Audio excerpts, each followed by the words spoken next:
কাউকে খুব বেশি আপন করতে নেই, এ সত্যি কথাটা আমি আজ বুঝেছি।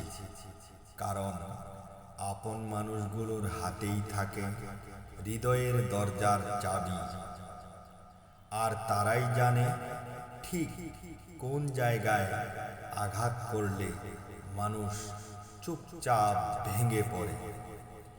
তুমিও ছিলে আমার সবচেয়ে আপন, সবচেয়ে কাছের, সবচেয়ে বিশ্বাসের জায়গা। তাই তোমার ধোঁকা আমাকে হত্যা করল নিঃশব্দে। একজন দূরের মানুষ আঘাত দিলে ব্যথা লাগে কম, কারণ তার হাতে নেই আমার হৃদয়। কিন্তু তুমি যে আমায় আপন বানিয়েছিলে, তাই তোমার প্রতারণা আমার শিরা উপশিরায় আগুন হয়ে ছড়িয়ে গেছে। তোমার মিথ্যে হাসি, তোমার অভিনয়, তোমার কথা, সব কিছু আজ বুঝি, কিন্তু কোনো প্রতিবাদ করি না। কারণ প্রতারণার উত্তর মানুষ দেয় না, জীবন দেয়। আর আল্লাহ দেন সবচেয়ে কঠিন বিচার।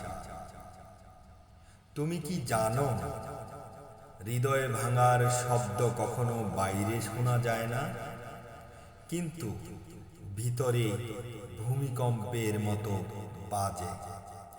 তুমি যেদিন অন্যদিকে চোখ তুলে তাকালে, সেদিনই আমি বুঝে গিয়েছিলাম আপন মানুষই পারে সবচেয়ে গভীর ক্ষত দিতে।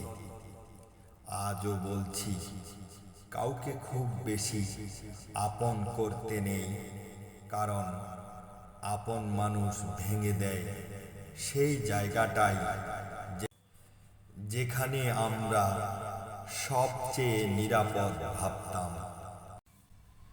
কাউকে বেশি আপন করো না, আপন মানুষই সবচেয়ে গভীর আঘাত দিতে জানে। হাসি মুখে থাকে পাশে, কিন্তু পিছে ছুরি মারার টাইমটাও বেছে নেয়। প্রতারণা আগুনে যে হৃদয় পুড়ে যায়, সে জানে বিশ্বাস ভাঙার শব্দটা কতটা ভয়ঙ্কর হয়।